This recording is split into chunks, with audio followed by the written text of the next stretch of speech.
नमस्ते। मेरा नाम डॉक्टर आशुतोष कुमार हुआ और मैं as a clinical director of cardiac electrophysiology working in Care hospital Hyderabad. और आज हम एक विषय के बारे में बात करेंगे जिसकी जिज्ञासा हर आदमी जो हम लोगों के पास पहुंचता है, खासकर जब कहीं भी वो न्यूज़ सुनता है कि पेशेंट को हार्ट अटैक आया और all of a sudden death कर गया, तो उनके अंदर में ब्लॉक है कि नहीं और ब्लॉक के कारण डेथ हो सकता है कि नहीं, ये क्वेश्चन रहता है। ये बहुत ही कठिन क्वेश्चन है, हम लोगों को आंसर करना कभी कभी मुश्किल भी रहता है इस चीज़ को।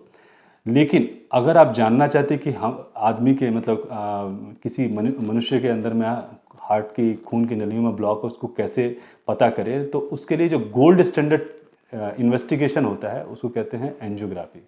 वो रूटीन एंजियोग्राफी जो हम लोग कैथ लैब में करते हैं उसको वो करके कंफर्म कर सकते हैं, या सिटी एंजियो जो कि डायग्नोस्टिक सेंटर पर और इवन एनी रेडियोलॉजी डिपार्टमेंट में जो पेरिफेरल वेन मतलब हाथ की नलियों से हम लोग डायरेक्ट कॉन्ट्रास्ट देते हैं और वो हार्ट में जाता है और फिर हार्ट की सर्कुलेशन को और उसके चैम्बर सबको डिफाइन करता है। दोनों के अपने प्रॉज एंड कॉन्स हैं, and angiography is the only way to know आपको ब्लॉक है कि नहीं, पहला क्वेश्चन। दूसरा क्वेश्चन उठता है ब्लॉक जानना है कि नहीं। सब लोगों को ये एक बहुत जिज्ञासा रहती है कि हम ब्लॉक पता कर लेंगे, ब्लॉक में स्टेंट डलवा लेंगे या बाईपास करा लेंगे तो हमको अटैक नहीं आएगा।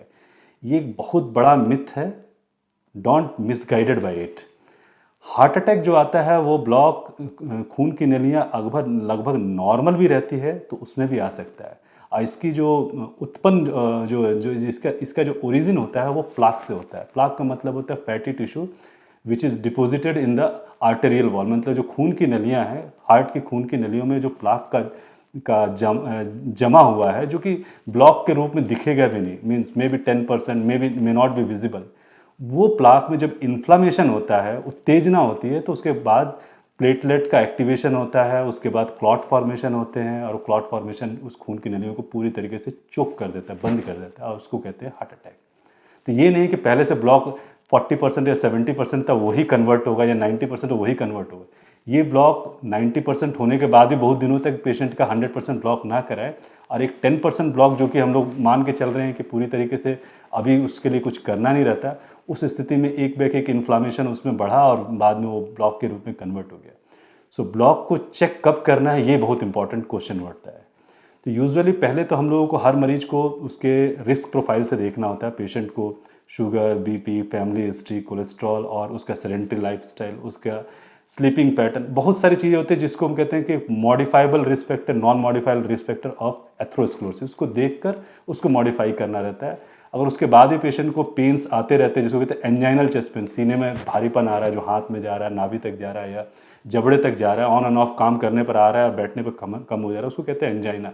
ये जो टिपिकल कैरेक्टर है वो भारीपन रहेगा हमेशा और जैसे ही आप बैठेंगे कम हो जाएगा, और इस कंप्लेन को हम लोग कहते हैं एंजाइना। और जब ये एंजाइना आपको ऑन एंड ऑफ आ रहा है और आपके डॉक्टर ने आपके साथ डिस्कस करके उसका मेडिसिन दिया, लाइफस्टाइल मॉडिफिकेशन किया, उसके बावजूद ये ऑन एंड ऑफ रह रहा है, then we are having one important investigation जिसको कहते हैं एंजियोग्राफी। जो हमने बोला, एंजियोग्राफी करिए, ब्लॉक देखिए और उसको फिक्स कीजिए देन एंड देयर, उसके बाद आपका लाइफ ईजी हो जाता है, पेन खत्म हो जाता है। तीसरा चीज़, ब्लॉक डायरेक्टली फॉरवर्ड जाता है कि रिवर्स भी होता है। तो ये इम्पॉर्टेंट, बहुत ही इम्पॉर्टेंट है क्योंकि इतने सारे मिथ्स चारों तरफ फैलाए जा रहे हैं। ये खाना खाएंगे तो आपका ब्लॉक क्लियर हो जाएगा, ये करेंगे, ये एक्सरसाइज करेंगे तो ब्लॉक खत्म हो जाएगा। सो लेट अस मेक कि जिस चीज़ को बनने में सालों लगे हैं, डेकेड्स लगे हैं, वो इस तरीके से कभी नहीं ख़त्म होगा। और जो हम लोगों को मेडिकल साइंस में पढ़ाया गया, जो हम लोगों ने देखा है अपना एक्सपीरियंस, कि एक बार जो ब्लॉक 70% या 80% बन जाता है, वो ब्लॉक यूजुअली ग्रो करता है, उसकी रफ्तार घटा सकते हैं हम लोग मेडिसिन दे के, कभी कभी उसके साइज़ को माइनर चेंज कर सकते हैं, लेकिन ब्लॉक को रिवर्स गियर में नहीं ले जाया जा सकता किसी भी तरीके से। लेकिन इसका उपाय क्या है कि ब्लॉक अगर 70 या 80% आ गया तो क्या कर सकते हैं? One is medicine, second is इलास्टोमें, third is stenting, and fourth अगर ये तीनों चीज़ नहीं करना चाहते तो क्या करें? तो उसमें जो इंपॉर्टेंट पार्ट होता है, अपना लाइफस्टाइल मॉडिफाई कीजिए और अपने, एक होता है हम लोग कहते हैं ECCP, means extra cardiac counter pulsation. So ये एक एक्सरसाइज जैसी चीज़ रहती है, पैरों में हम लोग कुछ कफ लगाते हैं और उस कफ लगा के हम लोग उसको इन्फ्लेट करते हैं, उसके कारण भी कुछ we call as a natural circulation बढ़ता है, हार्ट के सर्कुलेशन में भी ग्रोथ होती है और पेशेंट का पेन रिलीव होता है। ये उन मरीजों में किया जाता है जो कि स्टेंटिंग के लिए रेडी नहीं है, बाईपास के लिए नहीं, तो वो भी किया जा सकता है। तीसरा चीज़ है, अगर हम लोग एक्सरसाइज करते हैं, बहुत रेगुलर रहते हैं अपने लाइफस्टाइल मॉडिफिकेशन में, तो most of the time we say collateral circulation का ग्रोथ होता है, छोटी छोटी खून की नलियाँ बनती हैं जहाँ ब्लॉक होता है उसके अगल बगल से, और आपका सिम्टम रिलीव हो जाता है। बट उसके लिए आपको एक्टिव रहना पड़ेगा, you have to be confident, you have to take the medicine. And finally अगर ये सारी चीज़ें रिलीव नहीं कर रही तो stenting and bypass is the best solution wherever you find. Stick to the advice of your doctor and get it stented. Thank you so much. See you next time. Namaste.